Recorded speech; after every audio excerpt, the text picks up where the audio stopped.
സർവം കൃഷ്ണാർപ്പണമസ്തു. മഹാശിവരാത്രി ശിവന്റെ ദിവ്യമഹത്വത്തിൻ്റെ പരമോന്നത ഉത്സവം. സനാതനധർമ്മത്തിൽ മഹാശിവരാത്രി ഉത്സവം അങ്ങേയറ്റം പവിത്രവും നിഗൂഢവും ആത്മീയ അവബോധം നിറഞ്ഞതുമായി കണക്കാക്കപ്പെടുന്നു. ഈ രാത്രി ദേവന്മാരുടെ ദൈവമായ ശിവനെ ആരാധിക്കുന്നതിനായി സമർപ്പിച്ചിരിക്കുന്നു. അദ്ദേഹത്തെ ആദിദേവൻ, മഹാദേവൻ, ത്രിനേത്രധാരി, നീലകണ്ഠൻ, നാശത്തിൻ്റെയും ക്ഷേമത്തിൻ്റെയും നാഥൻ എന്നിങ്ങനെ ആരാധിക്കുന്നു. ശിവന്റെ രൂപം തന്നെ ധ്യാനമാണ്. ശിവന്റെ നാമം മോചനമാണ്.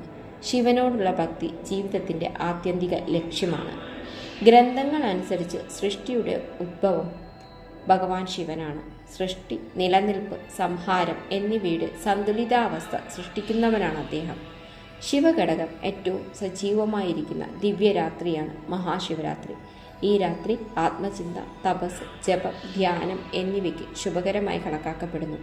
ഈ രാത്രിയിൽ ശിവഭക്തർ ആരാധന നടത്തുന്നത് നിരവധി ജന്മങ്ങളിലെ പാപങ്ങൾ നശിപ്പിക്കുകയും ഭക്തന് ശിവന്റെ അനുഗ്രഹങ്ങൾ ലഭിക്കാൻ കാരണമാവുകയും ചെയ്യുന്നു.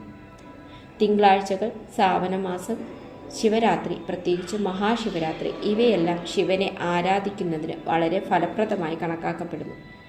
എന്നിരുന്നാലും ഫാൽഗുണ മാസത്തിലെ കൃഷ്ണപക്ഷത്തിലെ ചതുർദശിയിൽ വരുന്ന മഹാശിവരാത്രിക്ക് പ്രത്യേക പ്രാധാന്യമുണ്ട്. വേദ കലണ്ടർ അനുസരിച്ച് ഫെബ്രുവരി 15, 2026 വൈകുന്നേരം 5:34 ആരംഭിച്ച് 2026 ഫെബ്രുവരി 16 വൈകുന്നേരം 6:04 ഈ വർഷത്തെ ശിവരാത്രി അവസാനിക്കുന്നത്. രാത്രിയിൽ ആരാധന നടത്തുന്നത് പാരമ്പര്യമനുസരിച്ച് വ്രതമനുഷ്ഠിക്കുന്നതും പുണ്യമായി കണക്കാക്കപ്പെടുന്നു. ഫെബ്രുവരി 15 ഞായറാഴ്ചയാണ് വ്രതം ആചരിക്കേണ്ടത്. രാത്രി മഹാശിവരാത്രി ആരാധന നടത്തുന്നത് പ്രത്യേകിച്ചും പുണ്യമായി കണക്കാക്കപ്പെടുന്നു. ആദ്യത്തെ ശുഭസമയം വൈകുന്നേരം 5:54 മുതൽ രാത്രി 9:03 വരെയാണ്. രണ്ടാമത്തെ ശുഭസമയം രാത്രി 9:03 മുതൽ പുലർച്ചെ 12:12 വരെയാണ്. ഈ സമയങ്ങളിൽ ശിവനെയും പാർവതീദേവിയെയും ആരാധിക്കുന്നത് ഭക്തന്റെ ആഗ്രഹങ്ങൾ നിറവേറ്റുന്നു. ഫെബ്രുവരി 16 രാവിലെ 6:31 മുതൽ ഉച്ച കഴിഞ്ഞ് 3:03 വരെ വ്രതം അവസാനിപ്പിക്കാം. മഹാശിവരാത്രിയിൽ രാവിലെ കുളിച്ച് വൃത്തിയുള്ള വസ്ത്രം ധരിക്കുക. വീട്ടിലോ ക്ഷേത്രത്തിലോ ശിവലിംഗമോ അല്ലെങ്കിൽ ഭഗവാൻ ശിവന്റെ ഫോട്ടോയോ പൂജിക്കുക.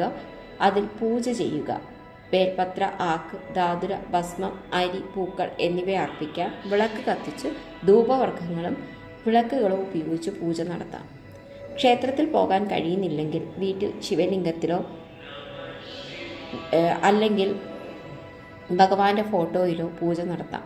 ഈ ദിവസം ശിവപുരാണം ചൊല്ലുന്നതും മഹാമൃത്യുഞ്ജയ മന്ത്രവും പഞ്ചാക്ഷരി മന്ത്രമായ ഓം നമഃശിവായ ജപിക്കുന്നതും പ്രത്യേക നേട്ടങ്ങൾ നൽകുന്നു. രാത്രിയിൽ ഉണർന്നിരിക്കുന്നതും ശിവനാമം സ്മരിക്കുന്നതും വളരെ ശുഭകരമായി കണക്കാക്കപ്പെടുന്നു. മഹാശിവരാത്രിയെ 4 നാഴികകളായി തിരിച്ചിട്ടുണ്ട്.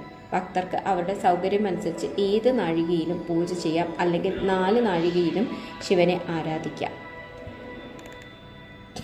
മഹാശിവരാത്രി നമ്മെ ഓർമ്മിക്കുന്നത് ശിവൻ ലളിതമായ വികാരങ്ങളിൽ പ്രസാദിക്കുന്നു എന്നാണ്.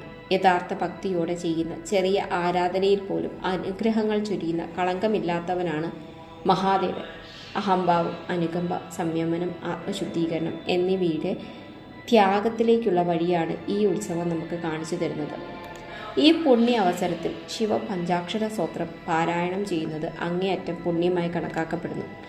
ഓം നമഃശിവായ എന്ന 5 അക്ഷരങ്ങൾ 5 ഘടകങ്ങളെ പ്രതീകപ്പെടുത്തുകയും ഭക്തനെ ശിവന്റെ തത്വവുമായി ബന്ധിപ്പിക്കുകയും ചെയ്യുന്നു. ഭക്തിപൂർവ്വം ഈ സ്തോത്രം ചൊല്ലുന്ന ഭക്തൻ ശിവലോകം പ്രാപിക്കുമെന്നും ശിവസന്നിധിയിൽ ആനന്ദിക്കുകയും ചെയ്യുമെന്ന് ഗ്രന്ഥങ്ങൾ പറയുന്നു. ആത്മാവിനെ ശിവനിൽ ലയിപ്പിക്കുന്നതാണ് മഹാശിവരാത്രി. ഈ രാത്രി അജ്ഞയിൽ നിന്ന് അറിവിലേക്ക്, ഇരുട്ടിൽ നിന്ന് വെളിച്ചത്തിലേക്കും ബന്ധനത്തിൽ നിന്ന് സ്വാതന്ത്ര്യത്തിലേക്കും നയിക്കാൻ പോകുന്നു.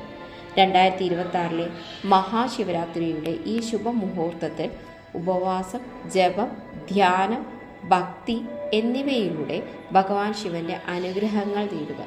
നിങ്ങളുടെ ജീവിതം ശിവതുല്യമായി മാറട്ടെ. ഓം നമഃശിവായ. സർവം കൃഷ്ണാർപ്പണമസ്തു. നന്ദി.